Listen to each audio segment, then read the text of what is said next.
हाँ, आप सुदर्शन जी से मिलना चाहेंगे तो मैं आपको सुदर्शन जी के भी दर्शन करा देता हूं। ये रहे सुदर्शन जी, बहुत महान लेखक है सुदर्शन जी। थोड़ा सा इनके बारे में बता दूं, सुदर्शन जी का वास्तविक नाम बद्रीनाथ था। हाँ, ये सुदर्शन जी के नाम से लिखते थे और सुदर्शन जी का जन्म पाकिस्तान के सियालकोट में हुआ था। हाँ, इनकी कहानियां जो हैं वह समाज में फैले भ्रष्टाचार, बेईमानी और दुराचार को बताने के लिए है, हमारे समाज को स्वस्थ और सुदृढ़ करने के लिए है।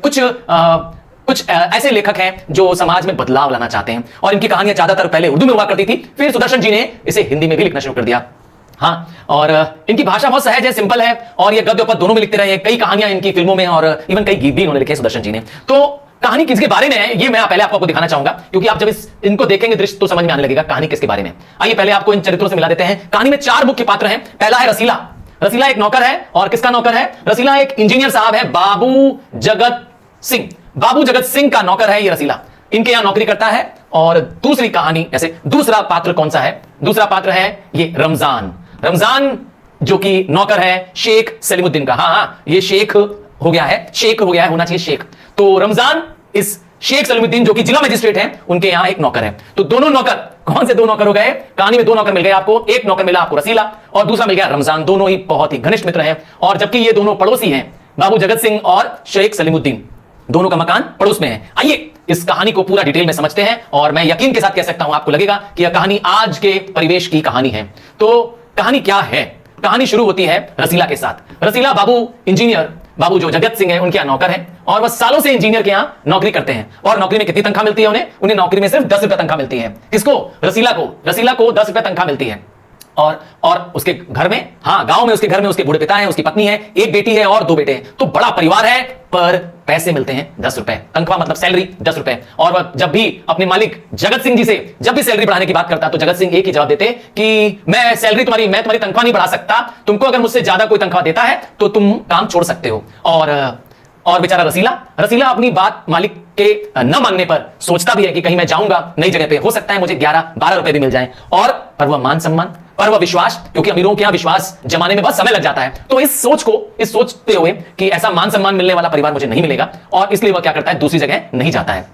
अब रसीला जो कि एक बहुत सीधा साधा नौकर है, उसका एक दोस्त है, दोस्त का नाम है रमजान भी नौकर है जिला मजिस्ट्रेट शेख सलीमुद्दीन के यहां। और दोनों में बहुत गहरी दोस्ती हो जाती है, दोनों आपस में सुख दुख बांटते हैं। और एक दिन रमजान देखता है कि रसीला उदास है, रसीला बहुत दुखी है।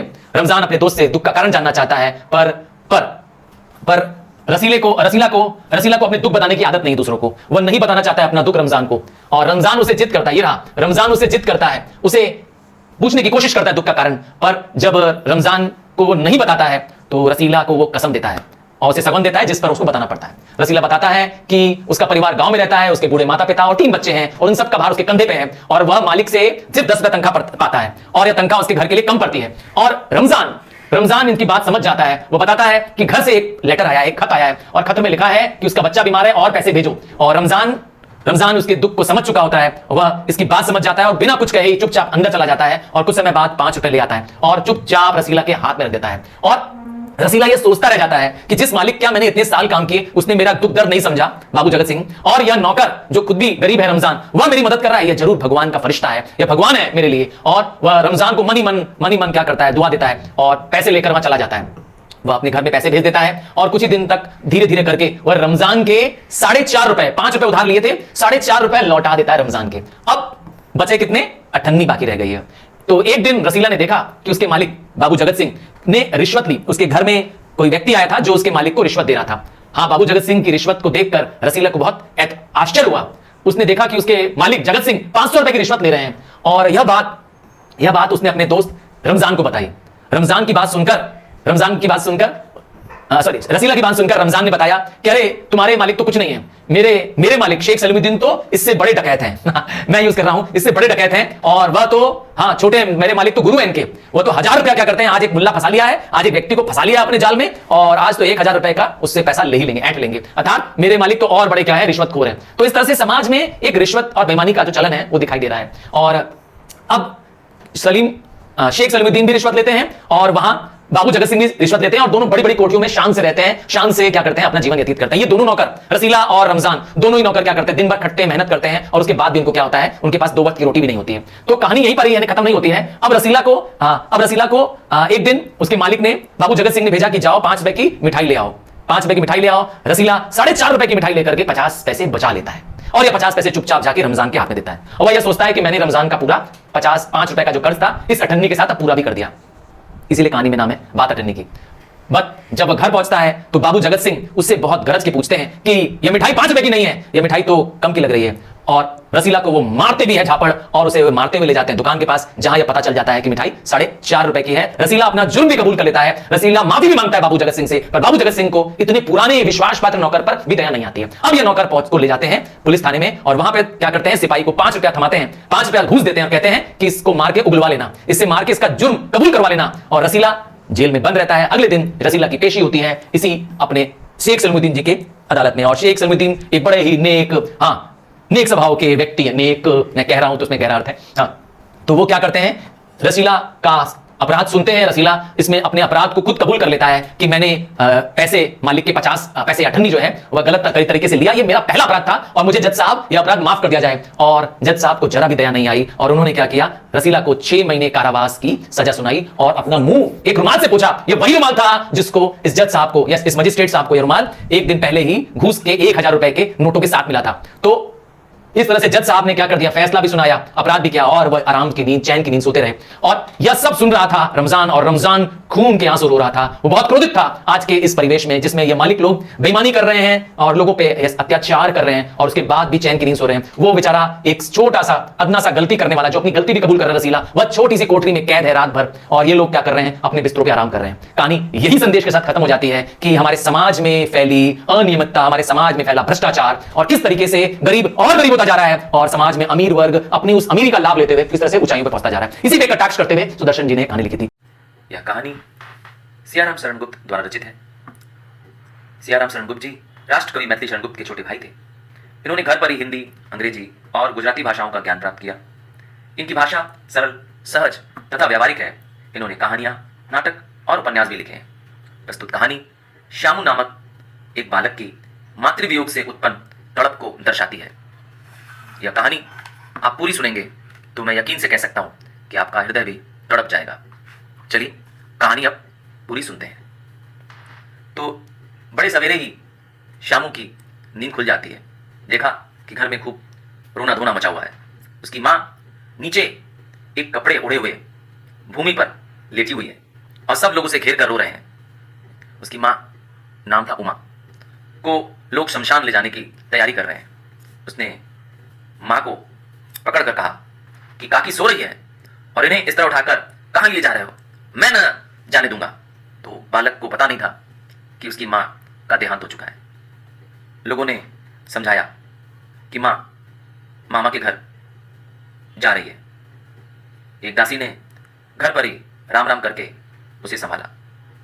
बुद्धिमान लोगों ने उसे यकीन दिला दिया कि वह उसके मामा क्या गई है, पर झूठ बहुत दिन तक छुपाया नहीं जा सकता। कुछ अबोध बालकों ने बता दिया कि काकी कहीं नहीं है बल्कि ऊपर राम के यहाँ गई है। बच्चा अंतर मन से दुखी हो गया। रोना तो बंद हो गया पर मां के लिए जो प्रेम था वह सिसक थी, वह अंदर ही दबी रह गई।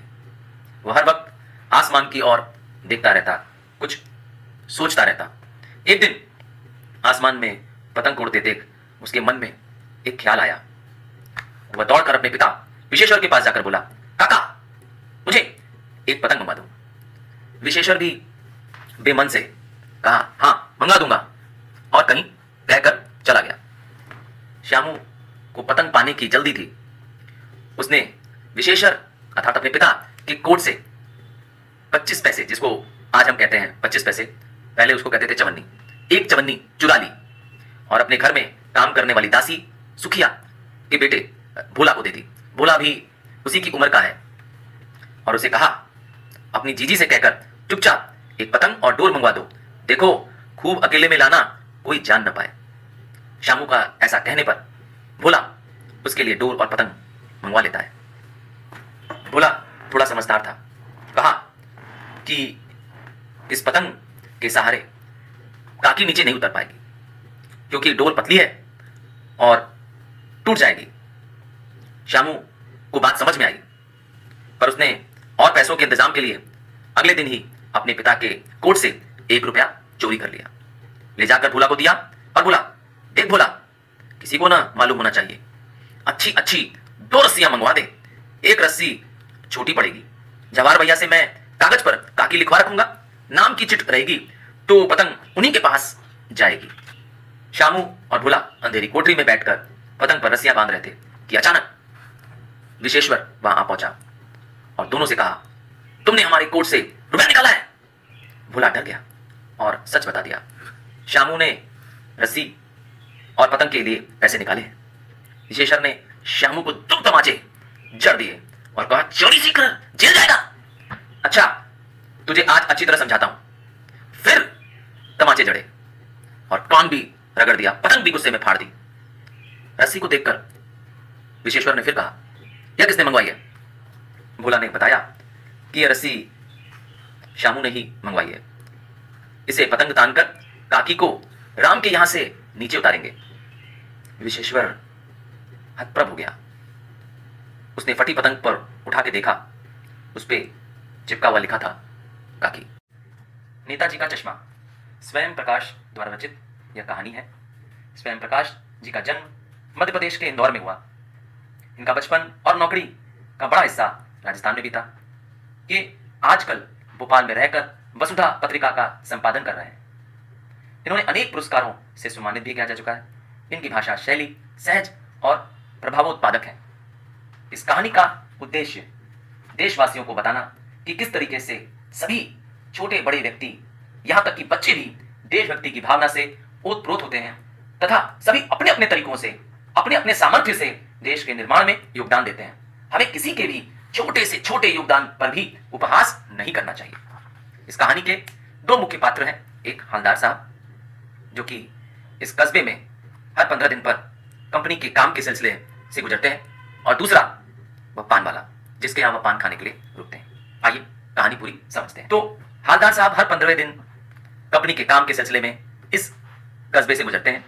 कस्बा बहुत बड़ा नहीं है। कस्बे में लड़कों का एक स्कूल, लड़कियों का एक स्कूल, एक सीमेंट का छोटा सा कारखाना, 2 ओपन एयर सिनेमा और एक तो नगर पालिका भी है।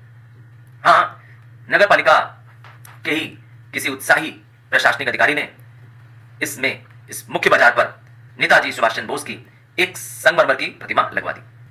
कहानी अब इसी प्रतिमा पर है। तो प्रतिमा लगवाने के लिए न फंड की और न ही समय की बर्बादी की गई।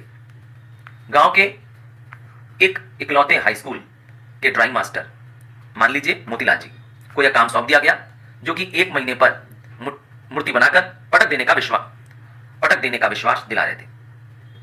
मूर्ति संगमरमर की बननी थी और 2 फुट ऊंची, जिसे हम बस्ट भी कहते हैं। हाँ, अर्थात पूरी सर से लेकर पांव तक की मूर्ति नहीं थी, सिर्फ कोट के 2 बटन तक नीचे तक मूर्ति थी। यह मूर्ति सुभाष चंद्र बोस जी की थी। मूर्ति में सब कुछ ठीक था, बट मूर्ति पर, नेताजी की आंखों पर चश्मा नहीं था। हाँ, चश्मा नहीं था, संगमरमर का नहीं था, बल्कि कांच का चौड़े फ्रेम वाला एक चश्मा था। दूसरी बार जब हवलदार साहब वहां से गुजरे तो उन्होंने मूर्ति में तो कोई अंतर नहीं देखा, पर चश्मा दूसरा था। पहले मोटे फ्रेम वाला चकोर चश्मा था, अब तार के फ्रेम वाला गोल चश्मा है। हवलदार साहब बड़े हैरानी से सोचे कि वाह भाई, क्या आइडिया है। मूर्ति कपड़े नहीं बदल सकती, लेकिन चश्मा तो बदल सकती है। तीसरी बार जब हवलदार साहब वहां से गुजरे, फिर नया चश्मा। हवलदार साहब के मन में एक कौतूहल जगा। उन्होंने पान वाले से पूछा, क्यों भाई, क्या बात है, यह तुम्हारे नेताजी का चश्मा हर बार बदल कैसे जाता है? पान वाले ने मुस्कुराते हुए बताया कि यह चश्मा कैप्टन चश्मे वाला नाम का एक चश्मा बेचने वाला बदलता है। हवलदार साहब ने पूछा कि भाई, चश्मा चेंज कर देता है? क्यों चेंज कर देता है? तो पान वाले ने बताया कि चश्मा मूर्ति का नहीं बना था और नेताजी चश्मे के बगैर अच्छे नहीं लग रहे थे। तो चश्मे वाले को आहत महसूस हो रही थी, मानो चश्मे के बगैर नेताजी को देखकर उसे असुविधा हो रही थी। इसलिए अपनी छोटी सी दुकान में उपलब्ध गिने चुने फ्रेमों में से एक वह नेताजी की मूर्ति पर फिट कर देता। हाँ, अगर कोई ग्राहक आता और उसे वैसा ही फ्रेम की जरूरत होती तो वह मूर्ति से निकालकर उसे बेच देता और नेताजी से क्षमा मांगता और नेताजी पर दूसरा फेम चढ़ा देता। हवलदार साहब को यह बात अच्छी लगी। उन्होंने पूछा कि नेताजी का ओरिजिनल चश्मा कहां गया। पान वाले ने बताया, थोड़ा वह मजाक के मूड में था। उसने कहा कि मास्टर जी लगता है बनाना भूल गए। पान वाले ने आगे अपनी बात को और बताते हुए कहा कि मूर्तिकार मास्टर मोतीलाल गांव के अध्यापक थे और महीने भर में मूर्ति पटक देने का वादा भी कर दिया होगा। बना भी ली होगी, लेकिन पत्थर में पारदर्शी चश्मा कैसे बनाया जाए, कांच वाला, यह तय नहीं कर पाया होगा, या कोशिश की होगी और असफल रहा होगा, या बनाते बनाते कुछ और बारीकी के चक्कर में चश्मा टूट गया होगा, या चश्मे का अलग से बनाकर फिट किया होगा और वह निकल गया होगा। हवलदार साहब यह सब बातें सुनकर कैप्टन चश्मे वाले के बारे में सोचते हुए फिर पूछे कि क्या कैप्टन चश्मे वाला नेताजी का साथी है? क्या वह आजाद हिंद फौज का भूतपूर्व सिपाही है? पान वाला एक नया पान खाकर कुछ मुस्कुराते हुए अपनी बत्ती सी दिखाते हुए जवाब दिया, नहीं साहब, वो लंगड़ा क्या जाएगा फौज में, पागल है पागल। वो देखो वो आ रहा है, आप उसी से बात कर लो, फोटो वोटो छपवा दो उसकी कहीं। हवलदार साहब को इस तरह से एक देशभक्त का मजाक उड़ाया जाना अच्छा नहीं लगा, पर जब उन्होंने कैप्टन चश्मे वाले को देखा तो सच में अवाक रह गए, क्योंकि वह एक बूढ़ा बेहद मरियल लंगड़ा सा आदमी, सर पर गांधी टोपी, आंखों में काला चश्मा लगाए और एक हाथ में छोटी सी संदूकची मतलब छोटा सा बैग होता है जिसमें वो सामान रखा है अपने चश्मे का, और दूसरे हाथ में एक बांस पर टंगे बहुत से चश्मे लिए अभी अभी एक गली से निकला था और एक बंद दुकान के सहारे बांस पर टिकाकर रखा हुआ है। इसका मतलब है कि चश्मे वाले की अपनी कोई दुकान नहीं है, वह फेरी लगाता है। हवलदार साहब कुछ सोच में पड़ गए। वह उसका वास्तविक नाम जानना चाहते थे, पर पान वाले ने उसका नाम बताने से मना कर दिया। उधर काम को लेट हो रही थी। ड्राइवर और हवलदार साहब जीप में बैठकर निकल गए। 2 साल तक हवलदार साहब इसी कस्बे से गुजरते और हर दिन नेताजी के चश्मे को बदलता देखते। कभी चश्मा गोल, कभी चकोर, कभी लाल, कभी काला, कभी ट्यूब का चश्मा, तो कभी बड़े कांचों वाला गोगो चश्मा। अर्थात हर बार वह एक नया चश्मा नेताजी के ऊपर देखते। पर एक बार ऐसा भी आया कि मूर्ति पर कोई चश्मा नहीं था। उस दिन वह पान की दुकान भी बंद थी। अब अगली बार हवलदार साहब ने जब पान खाया तो पूछा कि पान वाले से कि आज तुम्हारे नेताजी की आंखों में चश्मा नहीं है। पान वाला उदास था। उसने बताया कि साहब, कैप्टन मर गया। हवलदार साहब भी कुछ ना पूछ पाए और जीप में बैठकर अपने काम के लिए चल पड़े। वह सोच रहे थे कि किस तरीके से देश पर मर मिटने वालों ने हंसते हंसते अपनी प्राणों की आहुति दी होगी, और आज हम में से कुछ अपने देश के लिए छोटी अपनी भेंट देश की शान में, देश के नाम पर अगर निछावर करते हैं तो यह कोई कम नहीं है। इतने दुखी होते हैं कि वह अब तय करते हैं कि वह यहां पर नहीं रुकेंगे और न ही उस मूर्ति की ओर देखेंगे।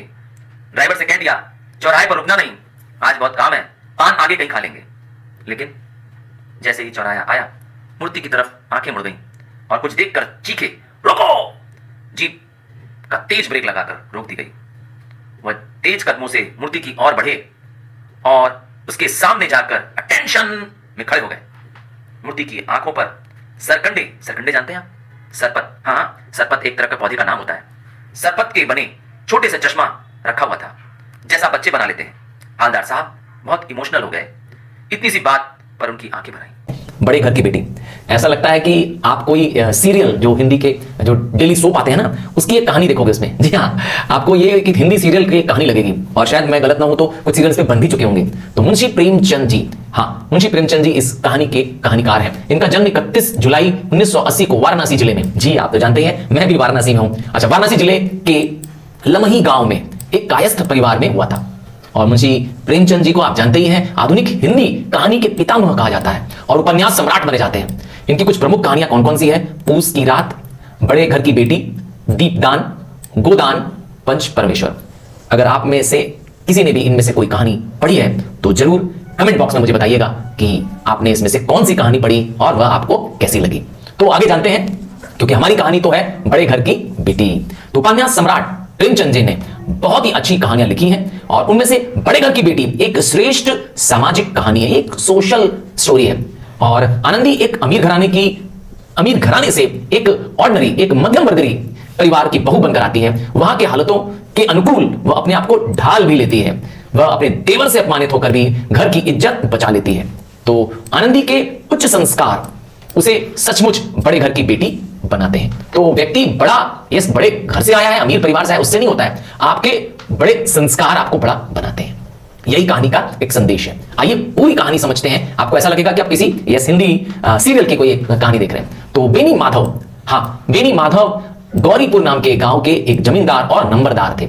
ये नंबरदार क्या होता है? नंबरदार या लंबरदार भी कभी कभी कहा जाता है। ये जमींदारों के जो पावरफुल जिनका गांव में समाज में बहुत नाम होता है, रुतबा होता है, ऐसे परिवार को बिलोंग करने वाले लोगों को नंबरदार कहते थे पहले। ठीक है। तो बेनी माधव जी के 2 बेटे थे।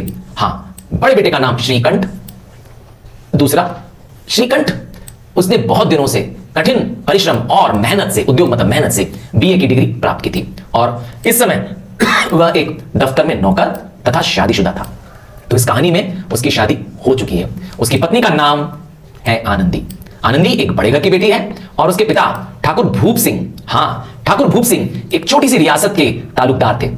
आनंदी उनकी 7 संतानों में से, क्योंकि ठाकुर भूप सिंह की 7 संतानों में से चौथे नंबर की संतान थी। याद रखिएगा, ठाकुर भूप सिंह अपनी इस बेटी से बड़ा प्रेम करते थे। वह सुंदर भी थी, प्रतिभाशाली भी थी और अपने पिता की प्यारी थी, क्योंकि आप जानते ही हैं जो संतान गोरी होती है, समझदार होती है, वो पिता की भी ज्यादा प्रिय होती है। अब ठाकुर भूप सिंह ने आनंदी की शादी कैसे कर दी इस मध्यम वर्गीय परिवार बेनी माधव के बेटे श्रीकंठ से? तो इसके पीछे भी एक किस्सा है। तो श्रीकंठ एक बहुत ही सौम्य स्वभाव के एक सज्जन पुरुष है और यह ठाकुर भूप सिंह के पास किसी चंदे को लेने के लिए गए थे। वहां उनके अच्छे व्यवहार से रिझकर, से प्रसन्न होकर ठाकुर भूप सिंह ने अपनी बेटी आनंदी का विवाह इनसे करना तय किया। तो इस तरीके से आनंदी इनकी पत्नी बन गई। आइए, छोटा लड़का, किनका छोटा लड़का? बेनी माधव का छोटा लड़का लाल बिहारी। जैसा नाम लिखा है लाल बिहारी, ये दोहरे बदन का सजीला जवान था, अर्थात चौड़ा वेल बिल्ट लड़का था। भरा हुआ मुखड़ा अर्थात चेहरा खूब बड़ा हुआ, चौड़ी छाती, वो लोग जो पहलवानी करते हैं ना, उस टाइप का लड़का था। और भैंस का 2 सेर ताजा दूध तो वह सवेरे ही उठकर पी जाता था। परंतु श्रीकंठ, जो किसका बड़ा भाई था, ठीक उसका उल्टा था। श्रीकंठ शरीर और चेहरे दोनों से ही चमकहीन था। कांति मतलब चमक, उसके चेहरे में चमक नहीं थी। क्यों? इसका कारण क्या? तो इसका कारण था उसकी बीए की पढ़ाई। उसने बीए की पढ़ाई को प्राप्त करने के लिए अपने शरीर को और अपने स्वास्थ्य की चिंता नहीं की और इसी के कारण उसने अपने छोटे भाई से ठीक विपरीत दिखाई देता है। पर स्वभाव में भी दोनों क्या हैं? एक दूसरे से विपरीत हैं। अच्छा, बेनी माधव की वर्तमान में आर्थिक स्थिति कुछ अच्छी नहीं है। क्यों? बेनी माधव तो एक ठाकुर जमींदार थे। तो बेनी माधव ने अपनी आधे से अधिक संपत्ति वकीलों को भेंट कर दी है, क्योंकि उनके बहुत सारे मुकदमे चल रहे थे और वर्तमान में उनके पास कमाई जो थी वह 1000 वार्षिक से अधिक नहीं थी। मतलब बहुत ही नॉमिनल इनकम थी उनके पास। बेनी माधव के पिता किसी समय में बड़े धन्य धान से बहुत रिच और संपन्न व्यक्ति थे। अरे भाई, गांव के जमींदार थे भाई। तो उन्होंने अपने समय में गांव में पक्का तालाब, गांव में मंदिर का निर्माण कराया था। बट आज क्या स्थिति है? आज उसी तालाब, उसी मंदिर की मरम्मत कराने की भी हैसियत बेनी माधव की नहीं है। आज केवल वह गांव में वह तालाब और वह मंदिर सिर्फ एक कीर्ति स्तंभ रह गया है।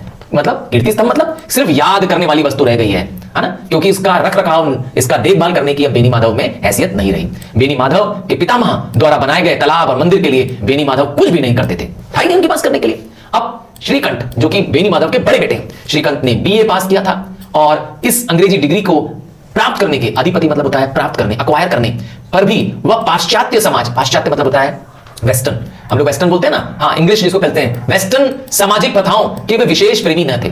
इसका मतलब है उनको वेस्ट की, फॉरेन की चीजें बहुत पसंद नहीं थे, बल्कि वे बहुधा मतलब होता है ज्यादातर, वह ज्यादातर बड़े जोर से इसकी निंदा और इवन इसका विरोध या तिरस्कार करते थे। किसका विरोध करते थे?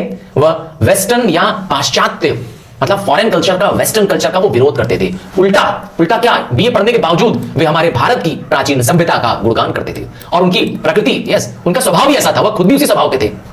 वह ज्वाइंट फैमिली, जिसको हम सम्मिलित कुटुंब के नाम से जानते हैं, ये टिपिकल हिंदी वर्ड है, ज्वाइंट फैमिली, जिसमें सारा परिवार, जिसको संयुक्त परिवार भी कहते हैं ना, तो वो ज्वाइंट फैमिली सिस्टम में बिलीव करते हैं। और आप तो जानते ही हैं, ऐसा बिलीव करने वाले वो बहुत ही कम लोग बचे, इसीलिए कहा गया है इस कहानी में कि वह ज्वाइंट फैमिली के बिलीव करने वाले एकमात्र उपासक हैं। हमें मिलजुल कर रहने में जो अरुचि थी, अरुचि मतलब डिसलाइक, है ना, लड़कियां डिसलाइक करती हैं ज्वाइंट फैमिली में रहना। और ठीक उल्टे स्वभाव का है हमारा श्रीकंठ, वह तो ज्वाइंट फैमिली का फेवर करता है, उसे जाति और समाज के लिए हानिकारक समझते थे। देखा, और आप जानते हैं गांव की सारी स्त्रियां श्रीकंठ की बुराई करती थी, उसकी निंदक थी, क्योंकि वह ज्वाइंट फैमिली में बिलीव करते थे और कोई भी ज्वाइंट फैमिली में रहना पसंद नहीं करता है आजकल। तो कोई ना कोई उन्हें अपना शत्रु समझने में भी संकोच नहीं करती थी। अब आते हैं आनंदी के बारे में, उसके स्वभाव के बारे में जानते हैं। तो आनंदी नाम से ही है आनंद देने वाली, हाँ स्वभाव ही उसका ऐसा था। वो बड़ी ही अच्छी स्त्री थी। वह घर के सभी लोगों का सम्मान करती, सबका आदर करती, परंतु उसकी राय ज्वाइंट फैमिली के बारे में अपने पति से थोड़ी अलग थी। हाँ पूरी तरह से भिन्न नहीं है, पर थोड़ी अपने पति से अलग है। क्या अलग है उसमें? उनका सोचना था, आनंदी का सोचना था कि यदि बहुत कुछ समझौता करने पर भी परिवार के साथ गुजारा, जिसको निर्वाह कहते हैं, करना मुश्किल हो तो अलग हो जाना ही बेहतर है। तो ज्वाइंट फैमिली को त्यागने की भी आनंदी तैयार है अगर मिलकर रहना मुश्किल हो। आइए देखें एक दिन की क्या घटना घटती है। मैंने कहा ना, आपको लगेगा कि कोई एक हिंदी सीरियल की कहानी सुन रहे हैं, यहीं से कहानी अब शुरू होती है। तो एक दिन आनंदी अपने देवर के लिए, उसका देवर आप जानते हैं लाल बिहारी है, लाल बिहारी ने 2 चिड़ैया पकड़ के लाया था, चिड़ैया मतलब चिड़िया, और कहा भाभी इस चिड़िया को मेरे लिए पका दो, मांस पका दो। अब आनंदी तो बड़े घर की बेटी थी, उसे बचत करना तो आता नहीं था, किफायत मतलब होता है कम खर्च में घर चलाना। उसने देखा कि हांडी में 1 पाव तेल ही है। आनंदी ने हांडी का सारा घी मांस पकाने में उपयोग कर दिया। अब मांस तो पक गया, ठीक है, उसके कारण अब जो दाल बनाई गई इसके साथ दाल में घी बचा ही नहीं, तो उसने दाल में घी नहीं डाला। अब इसी कारणवश देवर और भाभी में झगड़ा हो गया, क्योंकि लाल बिहारी को घी पसंद था और घी न होने पर उसने भाभी को पूछा, हाँ ताना मारते पूछा कि भाभी दाल में घी क्यों नहीं है? तो भाभी ने बोला कि भाई घी खत्म हो गया। तो उसने कहा अरे अभी परसों ही तो घी आया था। बट भाभी को, जो कि बड़े घर की थी आनंदी, उसको बुरा लग गया। उसने तुनक कर जवाब दिया, खत्म हो गया तो खत्म हो गया, थोड़ा सा था ही। अब लाल बिहारी जवाब पर जवाब। देखिए एक लड़की से, एक स्त्री से आप बहुत ज्यादा क्या नहीं कर सकते, बहस नहीं कर सकते, और यही हो रहा है उसके घर में। अब क्या होगा, जैसे ही लाल बिहारी को गुस्सा आ जाएगा तो कहेगा कि अरे आपके महके में क्या घी की नदियां बहती हैं? अब लाल बिहारी के इस गुस्से में, और मैके को ताना देना, स्त्री के मैके को कभी ताना नहीं देना चाहिए, याद रखिएगा। अब आनंदी को बहुत गुस्सा आ जाएगा, वो क्रोध में आ जाएंगी। और आनंदी क्योंकि बड़े घर की बेटी थी और उसके यहां कोई भी चीज की कभी कोई कमी नहीं थी, उसके घर में तो हाथी तक था, बड़े बड़े यस गलियारे थे, घर में बगीचा था, और यहां तो वह क्या करने आई थी, एक अपना एक जूता तक ले आई थी, जो मखमल के जूते, जिसको वो उसने क्या किया था, सोची थी बाग में आके सैर करेंगे। यहां तो कुछ था ही नहीं, यहां तो खिड़कियां दरवाजे तक प्रॉपर नहीं थे, छोटा सा घर था। तो अब उस छोटी सी जगह पे वो अपने आप को एडजस्ट तो कर चुकी थी। बट याद रखिएगा, किसी भी स्त्रियों को गाली तो सह सकती हैं, इवन मार भी स्त्री खा सकती है, हाँ, बट मैके मतलब समझ रहे हो, मां का घर, मैके की निंदा नहीं सह सकती। ये एक औरतों की बहुत बड़ी कमजोरी होती है, और यही हुआ आनंदी के साथ भी। तो आनंदी तो बोल भी देगी ना, अब गुस्से में क्या बोलेगी। आनंदी ने का दाल का घी न होने पर अपने देवर से कहा सुनी हो गई, और उसने तो यहां तक कहा आनंदी ने कि अरे मरा हुआ हाथी भी क्या होता है, लाख का होता है। अर्थात हम लोग तो इतने रिच है कि हमारे यहां क्या है, इतना घी तुम्हारे यहां नौकर खा जाते हैं। जो एक सेर घी की बात कर रहे हो, वो हमारे यहां तो इतना नौकर खा जाते हैं, और हमारे यहां तो हाथी भी है हमारे घर में। तो इससे तो लाल बिहारी बाप रे, अब जानते हैं किसी आदमी से जो कि बॉडी बिल्डर टाइप का आदमी है, लाल बिहारी तो जानते हैं हट्टा कट्टा है, अब उसको तो क्रोध जानते हैं, एकदम क्रोध में लाल हो गया। उसके हाथ में कड़ाऊ जानते हैं क्या होता है ना, कड़ाऊ लकड़ी की चप्पल होती है, कट कट कट चलते से खट खट खट बहुत आवाज करती है। आपने देखा होगा कुछ साधु टाइप के लोग पहनते हैं उसको, लकड़ी के चप्पल होते हैं। उसी ने लाल बिहारी ने क्या किया, कड़ाऊ फेंक दिया, और आनंदी ने हाथ से कड़ाऊ को रोक तो लिया, पर उसके हाथ में एक गहरा घाव हो गया। अब आनंदी का आव न ताव, आनंदी की तो एकदम त्योरियां चढ़ गई, त्योरियां मतलब चढ़ना मतलब एकदम क्रोधित हो गई है। अब वह वेट करने लगी, अपने आप को कमरे में कैद कर लिया, और 2 दिन तक बिना खाए पिए कमरे में बैठी रही, क्योंकि श्रीकंठ जो थे वह हर सप्ताह में 1 दिन ही आते थे। हाँ उनको छुट्टी मिलती थी ना, वीकेंड की छुट्टियां मिलती जैसे ना, वो तो एक दफ्तर में काम करते थे ना, तो अब वो छुट्टियों में क्या आते थे, सिर्फ आते थे। अब जब वो छुट्टी में लौटते हैं, घर लौटते हैं, अपने गांव आते हैं, और आनंदी से मिलने से पहले ही यस वह अपने भाई और अपने पिता से मिल चुके हैं। अब यहां पर क्या होने वाला है, भाई ने श्रीकंठ को आते ही बता दिया कि आनंदी से कहो कि मुंह संभाल कर मुझसे बात करे, वरना एक दिन अनर्थ हो जाएगा। तो यहां तो श्रीकंठ को अपनी ही पत्नी की शिकायत सुनने मिल गई। यहां तक कि उसके पिता ने भी कह दिया, हाँ ठाकुर बेनी प्रसाद जी ने भी कह दिया, हाँ बेनी माधव सिंह सॉरी ने भी कह दिया कि श्रीकंठ से कहा कि बहू को कहो कि मर्दों के मुंह नहीं लगना चाहिए। तो दोनों ने ही, है ना, बाप ने और भाई ने दोनों ने ही आनंदी पे इल्जाम लगा दिया। आनंदी तो भरी पड़ी थी।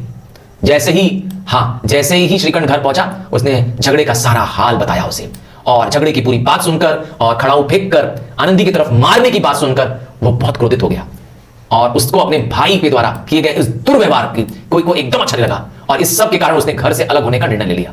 वो अपने पिता को अपना निर्णय सुना देता है और कह भी देता है कि अब उसका इस घर में कोई गुजारा नहीं हो पाएगा। तो इस तरीके से उसके घर में जो संयुक्त परिवार था वो टूट रहा था, जिसका वो श्रीकंठ खुद पक्षधर था, जिसका वो हमेशा फेवर करता था ज्वाइंट फैमिली का। अब आप जानते ही हैं कि गांव में क्या होता है, कुछ ऐसे लोग भी होते हैं, कुटिल मतलब जानते ही है ना, कुछ बुरे टाइप के लोग होते हैं जो बेनी माधव को के संयुक्त परिवार से और उसके परिवार के नीतिपूर्ण रहने से, इनकी गति से जलते थे। तो आप जानते हैं उनको क्या मिल जाएगा, मौका मिल जाएगा चटखारे गले लेने के लिए, मजा मिलने के लिए, कि वाह यहाँ पे तो लड़ाई हो रही है, आओ चलो सुने, देखिए बाप बेटे में है ना, या बाप और बहू, ससुर और बहू में क्या झगड़ा हो रहा है, आओ चलो सुनते हैं। तो इसको बहाने क्या करने लगते हैं, वो वो वहां पे पहुंचने लगते हैं गांव के लोग, है ना। तो यहाँ बाप बेटे में झगड़ा हो रहा है, बहस हो रही है, और कोई हुक्का पीने के बहाने, कोई लगान की रसीद दिखाने के बहाने बेनी माधव के घर जमा होने लगे, क्योंकि सबको इस बात में बड़ा मजा आने वाला था। आपने सुना ही होगा ना कि आपके घर की लड़ाई का दूसरे सिर्फ मजा ही ले सकते हैं, है ना, आपको कोई मदद नहीं करता है। अब श्रीकंठ तो गुस्से से लाल है, क्योंकि उसकी पत्नी आनंदी का अपमान हुआ है, उसकी पत्नी को वो कहता है जूते और चप्पल से मारा गया है। तो वो अपने पिता के सामने लड़ने को तैयार होता है, और पिता नहीं चाहते हैं कि घर की बात वहां गांव वाले आ चुके हैं घर में और उनको पता चले। पिता थोड़े अनुभवी हैं, है ना, ज्ञानवान है, उन्होंने इस स्थिति को भांप लिया कि गांव के लोग वहां खड़े हैं, और उन्होंने अपने बेटे को समझाने की कोशिश की। श्रीकंठ को समझाया कि कोई बात नहीं, मैं लाल बिहारी को समझा दूंगा, पर तुम परेशान ना हो। उसको ठंडा करने की कोशिश की, पर श्रीकंठ तो उत्तेजनावश अपने पिता से ही क्या करता है, बहस कर देता है। लाल बिहारी यह सब सुन रहा होता है, और उत्तेजनावश श्रीकंठ कह भी देता है कि अब अपने भाई लाल बिहारी का मुंह नहीं देखना चाहता है। बस लाल बिहारी को जब ये पता चलता है कि उसका भाई उसका मुंह भी नहीं देखना चाहता है, तो उसे बड़ा दुख पहुंचता है। हाँ, अभी तक उसे यकीन था कि बड़ा भाई हमेशा उसका साथ देता था, अब उसे अपनी गलती का भी एहसास हो चुका था। उसे बड़े भाई ने जब यह कहा कि उसका मुंह नहीं देखना चाहते हैं, यह बात उसे सहन नहीं हो पाई। आनंदी के सामने, यस, अब वह आनंदी के पास पहुंचता है लाल बिहारी, और अपने घर छोड़ने की बात करता है। वह माफी भी मांगता है। तो अपने देवर को आनंदी घर छोड़ने की बात सुनकर बहुत दुखी होती है, क्योंकि वो एक अच्छे परिवार की, हाँ, वह एक गुणवान परिवार की प्रतिभावान लड़की थी, है ना, उसमें अच्छे संस्कार थे। इसलिए उसने अपने किए पर भी, उसे खुद पर भी पछतावा होने लगा, अपने भी क्रोध आने पर उसे पछतावा होने लगा। वह स्वयं आगे बढ़ी और अपने देवर का हाथ पकड़कर उसे रोका और उसे घर जाने से मना किया। दोनों भाइयों में सुलह कराई। हाँ, इस प्रकार आनंदी की समझदारी पर बेनी माधव बहुत प्रसन्न हुए, पुलकित हुए, और बोले कि बड़े घर की बेटियां ऐसी ही होती हैं, बिगड़ता हुआ काम भी बना देती हैं। तो इस कहानी, इस घटना से जिसने भी सुना वे सब आनंदी की उदारता की सराहना करने लगते हैं। भीड़ में खोया आदमी, लीलाधर शर्मा पर्वतीय द्वारा लिखा जी। मतलब a man lost in a crowd, क्या मतलब है जी? यह एक स्टोरी नहीं है, यह एक निबंध है। हाँ, यह एक निबंध है, भीड़ में खोया आदमी। तो इस निबंध में लेखक ने क्या बताया है? तो आज के समय की एक महत्वपूर्ण समस्या, और वो समस्या क्या है? पॉपुलेशन का एक्सप्लोजन। एक बढ़ती जनसंख्या कैसे देश को परेशान कर सकती है, इस बारे में यह निबंध है। तो लेखक ने पाठकों को बताया कि देश की बढ़ती जनसंख्या बहुत बड़ी चिंता का कारण है, और लेखक ने निबंध के माध्यम से इस कड़वी सच्चाई को दिखाने की कोशिश की है। जहां एक और देश की जनसंख्या बढ़ रही है, वहीं दूसरी ओर संसाधन घटते जा रहे हैं। संसाधन जी, रिसोर्सेस, हाँ, एयर, वाटर, सॉइल, मिनरल सब घट रहे हैं ना। और जनसंख्या के बढ़ने से मुख्य रूप से निम्नलिखित समस्याएं पैदा होती हैं।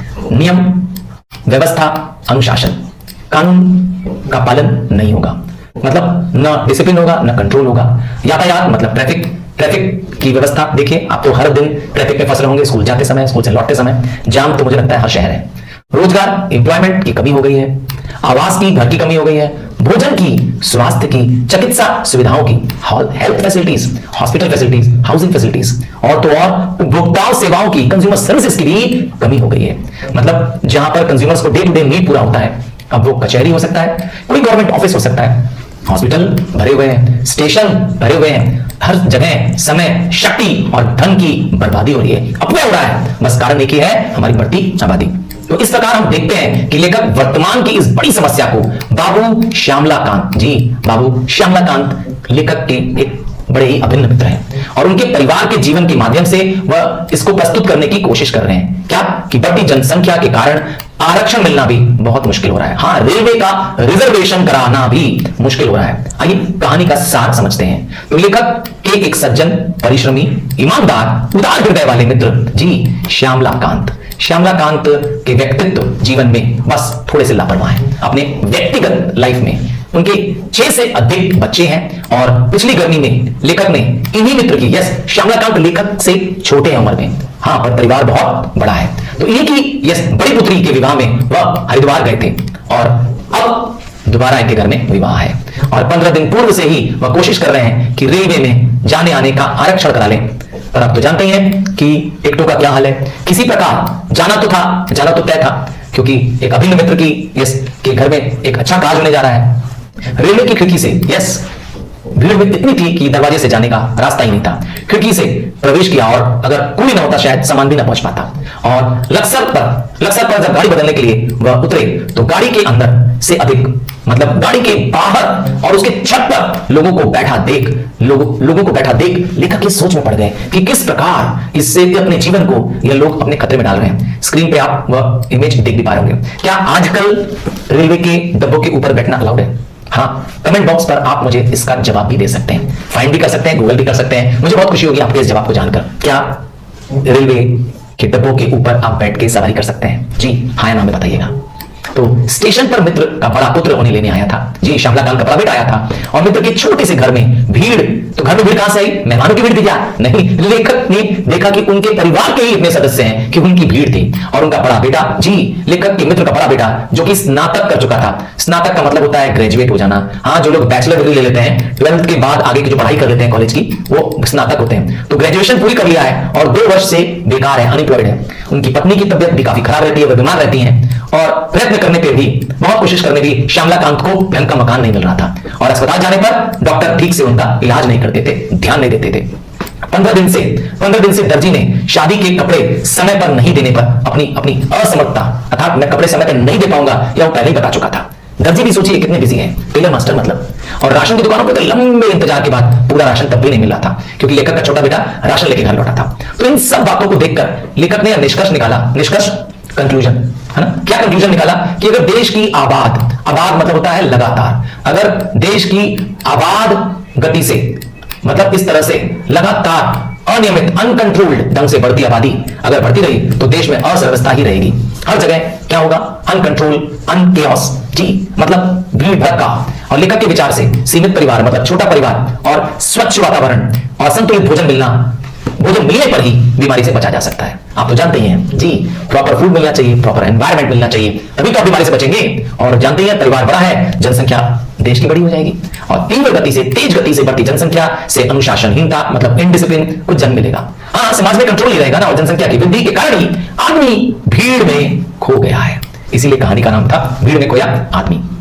और लेखक के विचार में अगर देश में इस लगातार बढ़ती आबादी को नहीं रोका गया तो एक दिन वह भी आएगा कि हम स्वयं भी समस्याओं की भीड़ में खो जाएंगे। भेड़े और भेड़िए। भेड़े, हाँ, शीप्स को हम भेड़े कहते हैं, जिनसे हम ऊन निकालते हैं ना। और भेड़िए कौन है? वुल्फ वो जानवर होता है जो डॉग फैमिली के जैसा जानवर होता है और ये जानते हैं भेड़ों को खा जाता है। तो हरिशंकर परसाई जी, ये है इस भेड़े और भेड़िए के लेखक। और यह कहानी क्यों लिखी गई है? तो यह कहानी आपको लगेगा आज के इस टाइम पे लिखी गई है, आज के टाइम को सोच के लिखी गई है। यह कहानी एक प्रतीक बना के लिखी गई है कि किस तरह के से आज के समाज में राजनेताओं के चरित्र को उजागर किया जा सकता है। हाँ, कैसे आपको पॉलिटिशियंस बेवकूफ बनाते हैं। यस, हम सबको, इसमें आम जनता कौन है? आम जनता है ये भेड़। हाँ, भेड़ मतलब शीप्स, ठीक है ना।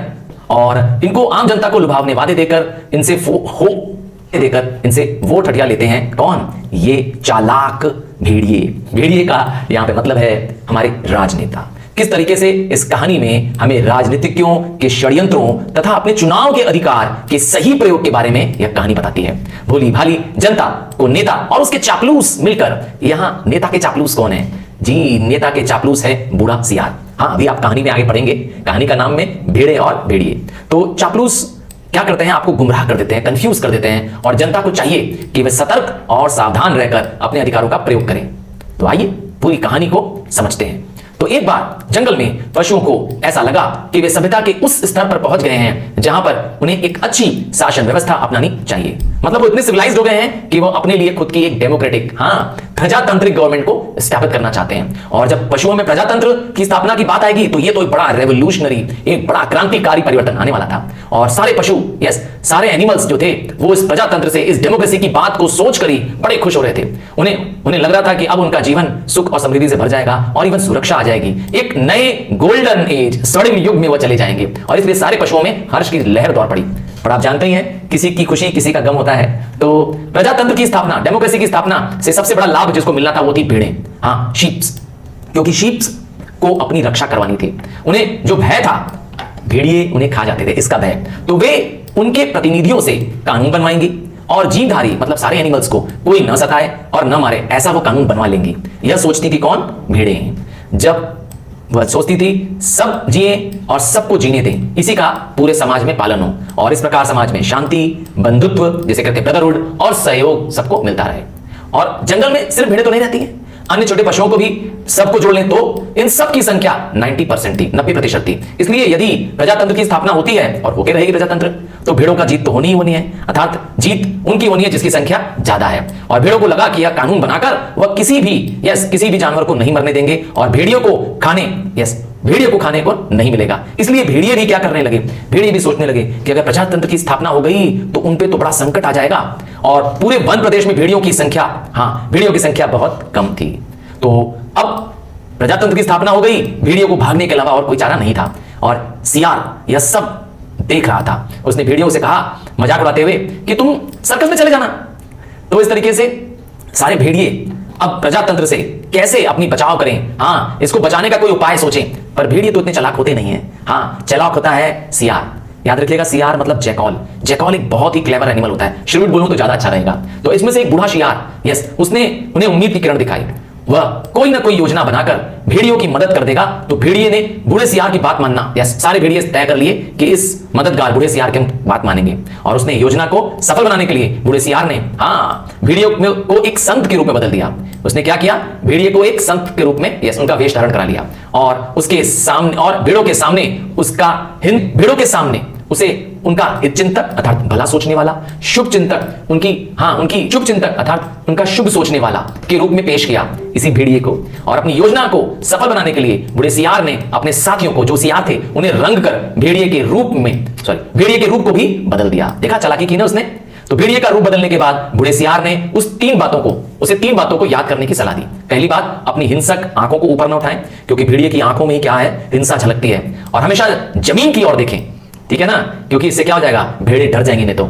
और कुछ न बोले, क्योंकि जब भी बोलेंगे तो उनकी बोलने में उनकी जो आवाज है वह भी क्या करती है, भेड़ों में डर पैदा कर देगी। और सबसे जरूरी बात, तीसरी और सबसे जरूरी बात थी कि वह जहां सभा में बैठेंगे, वहां बहुत भीड़ आएंगी, तो गलती से भी उन पर हमला न कर बैठे। भेड़ों पर हमला न करना। और अपनी इस योजना को सफल बनाने के लिए सियार ने 3 और सियारों को, पहले सियार को पीले रंग, दूसरे को नीले और तीसरे को हरे रंग में रंग दिया। और भेड़ों के सामने, सारे भेड़ों के सामने सियार ने उनका परिचय कराया। क्या परिचय कराया, देखिए, जो ये पीला रंग का सियार है, पीले रंग वाला सियार जो है वो बड़ा विद्वान है, मतलब ज्ञानी है, विचारक है, बहुत सोचता है, कवि है, और तो और वह लेखक भी है। दूसरा सियार नीले रंग वाला, तो नीला सियार को नेता और स्वर्ग का पत्रकार बताया, अर्थात इसका करेक्शन डायरेक्ट किससे है, ईश्वर से है। वहीं तीसरा कौन था, हरे रंग वाला सियार। कहा ये एक धर्म गुरु है, ईश्वर की आराधना करता है हमेशा। और इस तरह से बूढ़े सियार ने एक संत, याद रखिएगा ये संत कोई और नहीं है, यही है भेड़िया, जिसको संत का आकार दिया गया है, संत के रूप में प्रेजेंट किया जा रहा है। और इसको पूरे वन प्रदेश में फैला दिया कि एक संत आने वाले हैं और इसको देखने के लिए बड़ी संख्या में भीड़ सभास्थल में मौजूद हो गए। पर जैसे ही उन्होंने अपने सामने संत के रूप में भेड़िए को देखा, बाप रे, वे सब डर गए और डर के मारे भागने लगे। भेड़िए का चुनाव का प्रचार बूढ़े सियार की देखरेख में हो रहा था, याद रखिएगा। और बूढ़े सियार ने अपनी बुद्धिमानी से तीनों सियारों का प्रयोग करते हुए भेड़िए के लिए समर्थन और उसके लिए जनमत तैयार किया। और बूढ़े सियार ने अपनी चालाकी से भोली भाली जनता को अर्थात इन भेड़ों को बरगला दिया, अपने जाल में फंसा लिया। और बूढ़े सियार ने अपनी बातों में फंसाकर भेड़िए को संत के रूप में स्थापित कर दिया और उसका चुनाव जीतना निश्चित कर लिया, क्योंकि भेड़ों को यह यकीन दिला दिया गया कि उनका हित, उनका भला इस भेड़िए को जिताने में होगा, वही उनका शुभ कार्य करने वाला है। उन्हें लगने लगा कि भेड़ियों से बढ़कर उनका कोई हित चिंतक, उनका कोई हित रक्षक नहीं है। और चुनाव में जानते ही हैं भेड़िए की जीत हो जाएगी। और भेड़िए जीतते ही पहला कानून क्या बनाया कि रोज सुबह नाश्ते में उन्हें भेड़ का एक मुलायम बच्चा खाने को दिया जाए। शुरू हो गया, यही होता है ना नेताओं के साथ। दूसरा, दोपहर में क्या होगा, दोपहर में भोजन में एक पूरी भेड़ चाहिए, एक पूरा शीप चाहिए। और शाम को अपने स्वास्थ्य का ख्याल रखते हुए वो थोड़ा कम खाते हैं शाम को, इसलिए आधी भेड़ शाम को भी वो खा लेंगे। 2 कलाकार, साहित्य सागर की ये बहुत ही मर्मस्पर्शी कहानी है। 2 कलाकार जी, मनु भंडारी द्वारा रचित ये कहानी। तो मनु भंडारी हिंदी की सुप्रसिद्ध कहानीकार हैं। मध्य प्रदेश के मंदसौर जिले के भानपुरा गांव में जन्मी मनु का बचपन का नाम महेंद्र कुमारी था। लेखन के लिए उन्होंने मनु नाम का चुनाव किया। उन्होंने MA तक शिक्षा पाई और वर्षों तक दिल्ली के मिरांडा हाउस में अध्यापिका रही। 2 कलाकार, कहानी अत्यंत मर्मस्पर्शी है, मतलब मर्म को छूने वाली, हार्ट टचिंग स्टोरी है। इस कहानी द्वारा लेखिका ने यह समझाने का प्रयास किया है कि निर्धन और असहाय लोगों की मदद करनी चाहिए। इस कहानी द्वारा सच्चे कलाकार की परिभाषा को परिभाषित करने का भी प्रयास किया गया है। लेखिका के अनुसार सच्चा कलाकार वह होता है जो समाज के साथ सहानुभूति और सरोकार रखता हो। चित्रा जी जो कि चित्रकार है, दो लड़कियों की कहानी है। चित्रा चित्रकार है जो अनाथ बच्चों का चित्र बनाकर अपने कर्तव्य से इतिश्री कर लेती है। इतिश्री मतलब होता है शुरुआत कर लेना। दूसरी कलाकार है अरुणा। अरुणा के नाम में ही है करुणा। तो चित्रा चित्रकार और अरुणा करुणा से भरी हुई है। ये दो लड़कियों की पूरी कहानी है। तो अरुणा उन बच्चों को अपनाकर सामाजिक आदर्श का अनुपम उदाहरण बनती है। आइए पूरी कहानी को समझते हैं, कहानी का सार। तो चित्रा एक चित्रकार है, पेंटर है, और अरुणा उसकी एक अभिन्न मित्र। दोनों पिछले 6 वर्षों से हॉस्टल में साथ साथ रहते हैं। चित्रा ने अभी कुछ समय पहले ही उसने एक चित्र पूरा किया था जिसे वह अपनी मित्र अरुणा को दिखाने चाहती है। इसलिए चित्रा ने अरुणा को नींद से जगा दिया है और चित्रा ने अरुणा को जब चित्र दिखाया तो उस चित्र में सड़क, आदमी, ट्राम, बस, मोटर, मकान सब एक दूसरे पर चढ़े रहे थे, मानो सबकी खिचड़ी पकाकर रख दी गई हो। इसलिए अरुणा इसको घुमाकर हर तरफ से देखती है और कहती है यह चित्र तो घन चक्कर है। जबकि चित्रा ने उस चित्र का नाम कंफ्यूजन का प्रतीक कहा। चित्रा ने कहा यह कंफ्यूजन का प्रतीक है, और क्योंकि इस चित्र में सड़क, आदमी, बस, ट्राम, मोटर, मकान सब एक दूसरे पर चढ़ रहे थे। अभी दोनों बात ही कर रहे थे कि उनके कमरे के बाहर 3-4 बच्चे अरुणा की प्रतीक्षा कर रहे थे, वेट कर रहे थे। ये बच्चे अरुणा और चित्रा के छात्रावास के पास बस्ती में रहने वाले चौकीदारों, चपरासियों और नौकरों के बच्चे हैं। इन बच्चों को अरुणा पढ़ाती थी और इस समय वे अरुणा से पढ़ने के लिए ही आए हैं। दूसरे दिन चित्रा चाय पर अरुणा का इंतजार कर रही होती है। इतने में अरुणा आ जाती है। चित्रा उसे बताती है कि उसके पिता का पत्र आया है और उसमें आगे की पढ़ाई के लिए उसे विदेश जाने की अनुमति मिल गई है। अब चित्रा चित्रकार होने के नाते केवल अपने चित्रों के बारे में ही सोचती रहती। दुनिया में बड़ी से बड़ी कोई घटना क्यों ना घट जाए, यदि चित्रा को उसमें चित्रकारी के लिए मॉडल नहीं, मॉडल होता है ना, किसी भी पेंटिंग को बनाने के लिए एक मॉडल की जरूरत पड़ती है, जिसको देख के पेंटर क्या करता है, पेंटिंग बनाता है। तो जब तक मॉडल नहीं मिलता वह उसके लिए घटना बेमानी होती है। चित्रा दुनिया से कोई मतलब नहीं रखती है, वह बस 24 घंटे अपने रंग और तुलिकाओं में डूबी रहती है। तुलिका जी ब्रश, एक पेंटर के हाथ में हर वक्त ब्रश रहता है।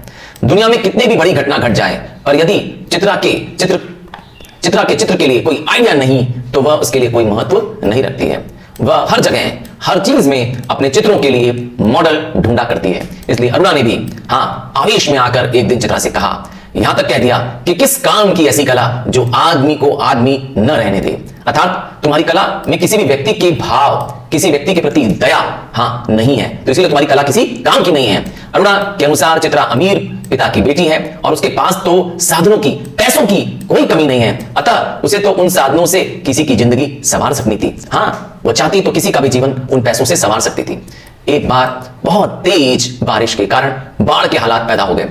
लगातार 3 दिनों तक वर्षा होती रही और बाढ़ पीड़ितों की दशा बिगड़ती जा रही थी।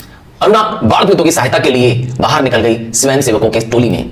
जब वह 15 दिन बाद लौटी तो वह बहुत कमजोर हो चुकी थी और उधर चित्रा भी हॉस्टल छोड़ने की और विदेश जाने की पूरी तैयारी कर रही थी। चित्रा को चित्रकला के संबंध में विदेश जाना था, इसलिए उसने अपने गुरु से मिलने घर चली गई। घर लौटते समय उसे देर हो गई। रास्ते में उसे पेड़ के नीचे एक भिखारिन मरी पड़ी थी और उसके दोनों बच्चे उसके सूखे हुए शरीर से चिपककर बुरी तरह रो रहे थे। यह दृश्य चित्रा को अपने कैनवास पे उतारने के लिए एक मॉडल मिल गया जी, इसलिए उसे घर लौटने में देर हो गई और आज ही उसकी शाम को 5 बजे की ट्रेन थी। चित्रा विदेश पहुंच जाती है और अपने तन मन से अपने काम में जुट जाती है। चित्रा भिखारिन के और उसके बच्चे से चिपके उसके बच्चों के चित्र को जो उसने बनाया था उसका नाम दिया था अनाथ। उस पिक्चर का नाम था अनाथ और विदेश में यही अनाथ नामक चित्र अनेक प्रतियोगिताओं में प्रथम पुरस्कार प्राप्त कर चुका था। जाने इस चित्र में क्या था। और वहां भारत में अरुणा अपने काम को बखूबी अंजाम दे रही थी। 3 साल बाद चित्रा भारत लौटती है। तब तक उसका बहुत नाम हो चुका होता है और प्रेस में, मीडिया में उसके आने की सूचना होती है। उसके पिता अपनी बेटी की सफलता पर बहुत प्रसन्न थे और दिल्ली में ही उसके चित्रों की प्रदर्शनी का आयोजन किया गया था और उसे उद्घाटन के लिए बुलाया गया था। चित्रा को ही अपनी प्रदर्शनी का उद्घाटन करने के लिए।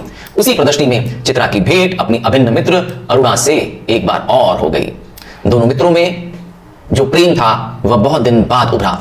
एक दूसरे से मिलने के बाद अरुणा चित्रा बच्चों के साथ उस विषय पे पूछती है कि ये बच्चे किसके हैं।